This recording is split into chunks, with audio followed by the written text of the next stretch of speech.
Welcome to the ASTRALX Deep Dive, illuminating your path. I'm Solarian Zephyr, your cosmic strategist. And I'm Lunaria Celine, your intuitive guide. We bridge celestial wisdom. So unlock your modern path. Discover guiding starlight insights with us. Today we're diving deep into some really fascinating source material. It's specifically for individuals with a Libra Sun and Pisces Rising combination, looking ahead to 2025. These sources explore powerful cosmic energies, asking that key question: how do planetary transits shape your story today, or, well, this coming year? That's right. And the material, it really digs into celestial archetypes, specific planetary movements, and it prompts quite a bit of personal reflection, too. So what's our mission here? Well, our mission for this deep dive is to unpack the key insights, really understand the astrological landscape described for this combination in 2025, and, explore the ways the source suggests navigating it all. Okay, and the source gives this whole journey a specific name, right? A core archetype. It does. The Ethereal Diplomat.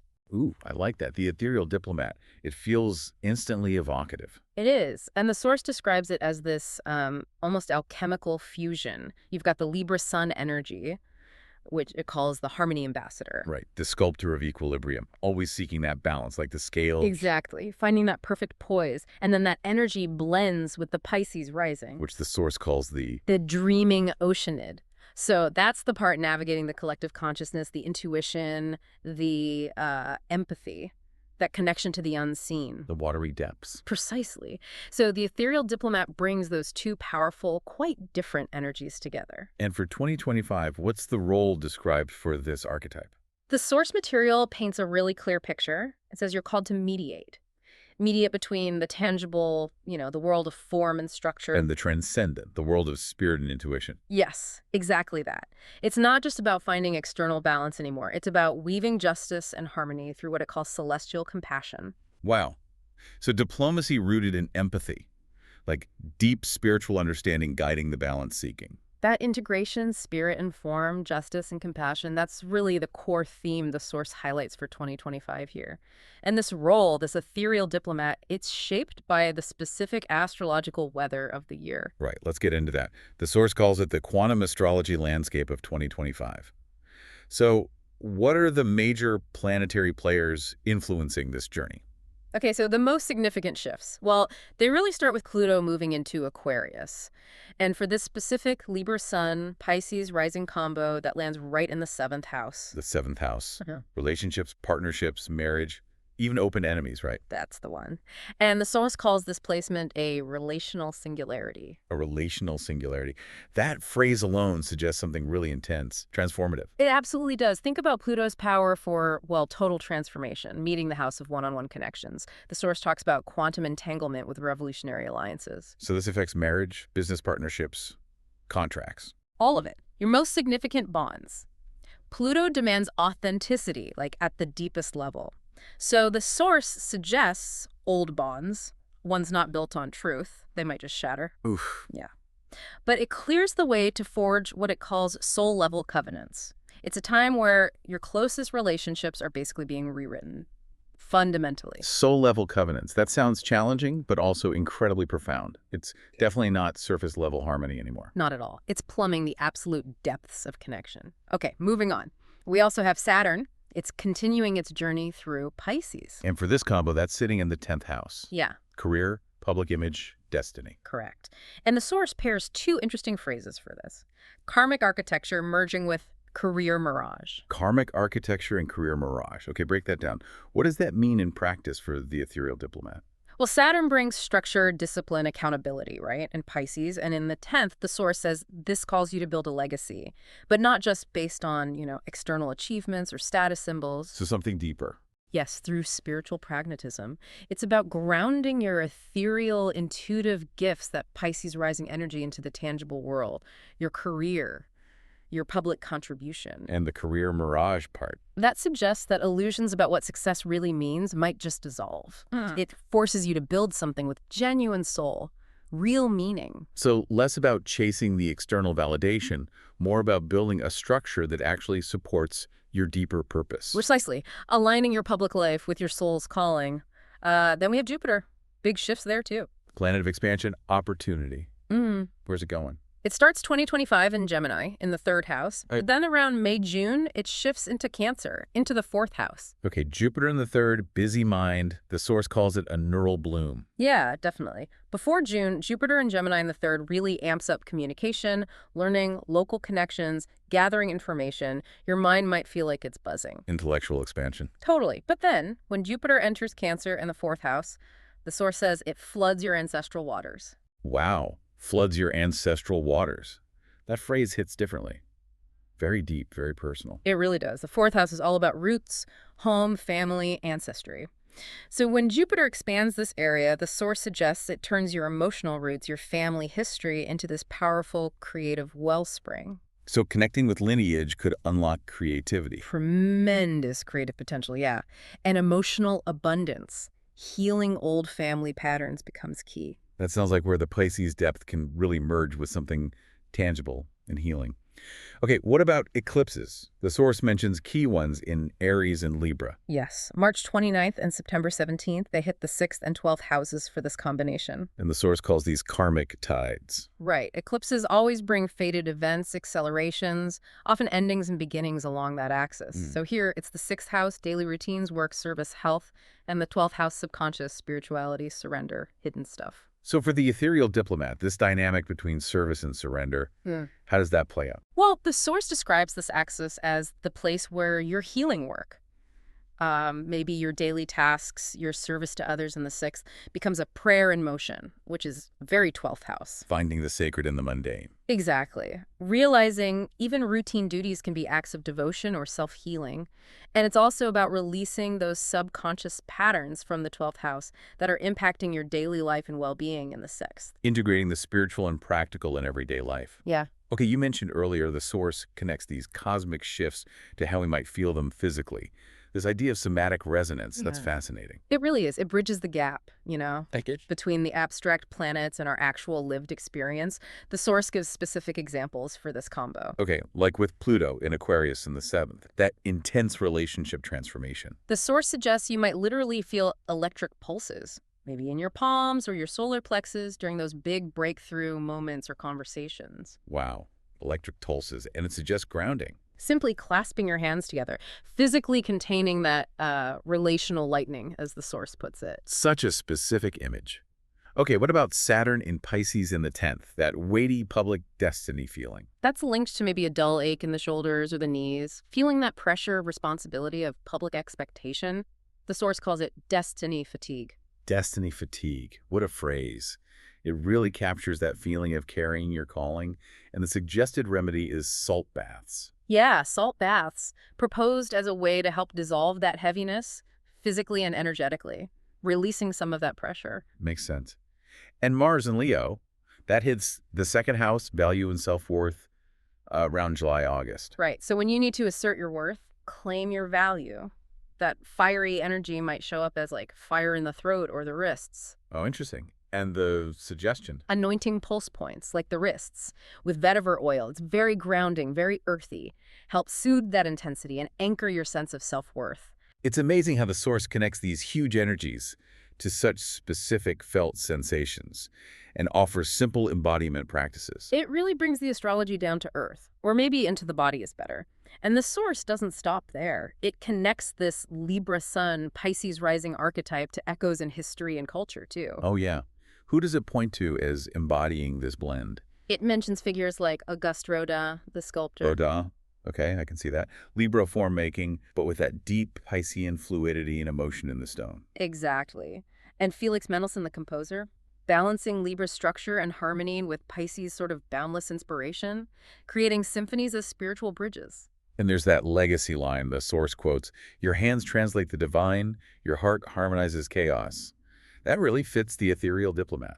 It captures the essence perfectly, doesn't it? Connecting the Libra action hands, sculpting, balancing with the Pisces depth heart, feeling, navigating chaos. What about culturally? Any interesting examples there? Oh, this one's fun. The source suggests imagining Pi Patel from Life of Pi, meeting Jay Gatsby from The Great Gatsby. Whoa, That's a complex blend. Pi navigating those mystical, treacherous waters of faith and survival. Meeting Gatsby's world of curated beauty, aspiration, maybe that idealistic illusion. Yeah, it highlights navigating both the deep, unseen currents and the desire to manifest beauty and harmony externally, maybe blurring dream and reality sometimes. Exactly. And it shows up cinematically, too, according to the source. Like what? Like fusing the lyrical justice and moral clarity of To Kill a Mockingbird, very Libra, with the watery, dark mysticism of Pan's Labyrinth, very Pisces. Seeking truth and justice while understanding reality has these hidden, maybe challenging layers. I get that. Musically, it points to Debussy's Clair de Lune, Oh, quintessential Pisces. Dreamy, watery moonlit. meeting the smooth, harmonious, relational vibe of Nat King Cole's Unforgettable. The epitome of Libra charm and connection. Okay, so it's always about bridging these seemingly different worlds. Ethereal and grounded, mystical and relatable. Chaotic and harmonious, yeah. And what's powerful is the source doesn't just describe it. It gives you actionable steps, an interactive journey for navigating 2025. Okay, this is where it gets really practical for listeners. How does the source break it down? Into 3 key periods for the year, each with specific questions, rituals, embodiment practices, all aligned with the dominant transits we talked about. Let's hear about the first one, relational alchemy. Sounds like it ties into that Pluto transit. It does, January through May, focusing on Pluto in Aquarius in the 7th. And the pause and reflect question is pretty direct. What toxic contract poisons my peace? What revolutionary intimacy am I called to birth? Whew, no holding back there. Forces an honest look at relationships. Definitely. And there's a ritual suggested around the Pisces new moon in March. The Chalice of Tides ceremony. Chalice of Tides. Tell me more. You collect seawater, add rose petals and amethyst, whisper your intentions for relationship transformation over it, and then pour it into a flowing river. With a mantra. Yes. My bonds reflect cosmic justice. It beautifully synthesizes Pisces, the seawater, the flow, and Libra roses for beauty, amethyst for balance, the justice theme, releasing old patterns, calling in truth. And there's an embodiment exercise too. Breath, bubble, harmony. Right. You inhale for 4 counts, picturing a golden scale balancing inside you, Libra harmony. Then exhale for 8, imagining a silver bubble of energetic negotiation floating away Pisces release, intuitive flow. And the mantra for that. I negotiate with grace. It's a physical way to practice integrating that balanced communication with intuitive release. Okay, period 2. Destiny and surrender. March to September. This sounds like Saturn in the 10th and the eclipses. Spot on. After the Aries eclipse in March, which hits that 6th, 12th axis, the reflection question is, where do daily duties suffocate my soul? What dream demands sacred structure? Really gets at that tension between the mundane and the spiritual calling, and the ritual for this period. It's called the Mask of Compassion burn, suggested around the Libra full moon eclipse in September. Mask of Compassion burn. Sounds intense. It's powerful. You craft a mask symbolizing your idea of perfect harmony, how you feel you should appear publicly, especially with that 10th house focus. Then you paint cracks on it, acknowledging imperfection. Vulnerability. Yes, before burning it while chanting, I shatter performance, I embody truth. It's about letting go of that Libra tendency towards people-pleasing or needing a flawless public facade. Shattering performance to embody truth. Wow, that feels incredibly liberating. Directly addresses the potential shadow side. It really does. And the embodiment exercise is the 6th, 12th house wave. You start kneeling, like scrubbing or doing some humble task, 6th house service. Okay. Then you slowly rise, flowing into a kind of water dancer pose, arms outstretched, 12th house surrender, flow, and you whisper, my labor is my liturgy. My labor is my liturgy. Physically finding the sacred in the everyday, allowing flow into structure. I like that. Exactly. Then the final key period, ancestral awakening, June to December. This is when Jupiter moves into Cancer in the 4th. Right, flooding the ancestral waters. So the reflection question. After Jupiter enters Cancer, what buried family story heals through my voice? How do roots become wings? It prompts that deep dive into lineage for healing and growth. And the ritual. The root to crown mandala. Yes, suggested around the Libra new moon in September. You layer symbolic things in circles, soil for ancestors, roots, seashells for Pisces' connection to the sea, the subconscious, gold leaf for Libra's beauty, higher vibration. And you place this mandala. Under your bed, connecting to the subconscious, dreams, with the mantra, my lineage dreams through me, integrating ancestral wisdom into your deep energetic space. That's a beautiful way to honor and work with roots. What's the embodiment exercise for this final period? It's called womb of words. You sit cross-legged, hands on your lower belly or pelvic bowl, then you just gently hum or vocalize into that space. The source says it's about feeling the vibrations birth forgotten narratives from within, connecting viscerally to those deep primal ancestral roots and the creative energy held there. A powerful way to tap into that Jupiter and Cancer energy physically.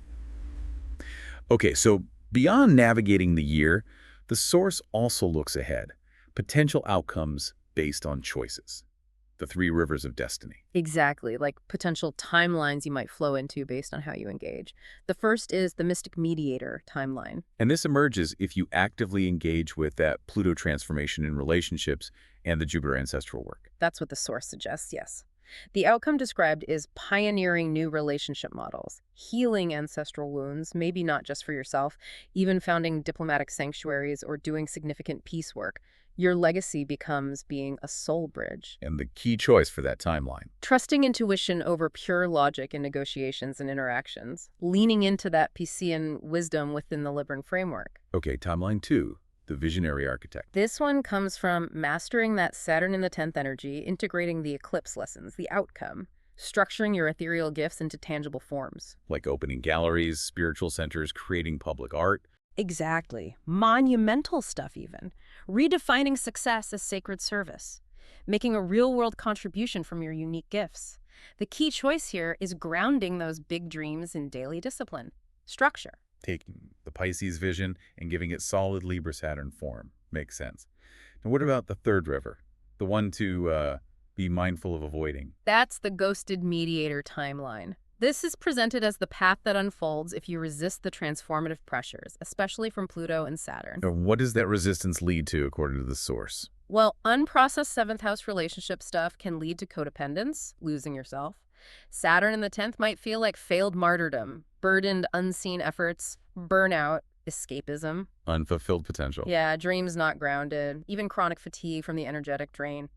And the key choice leading here, avoiding those necessary relational endings or transformations that Pluto is pushing for.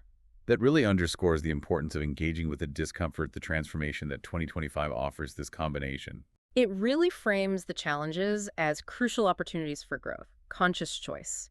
And the source provides a mantra for the ethereal diplomat to carry through it all. Let's hear it.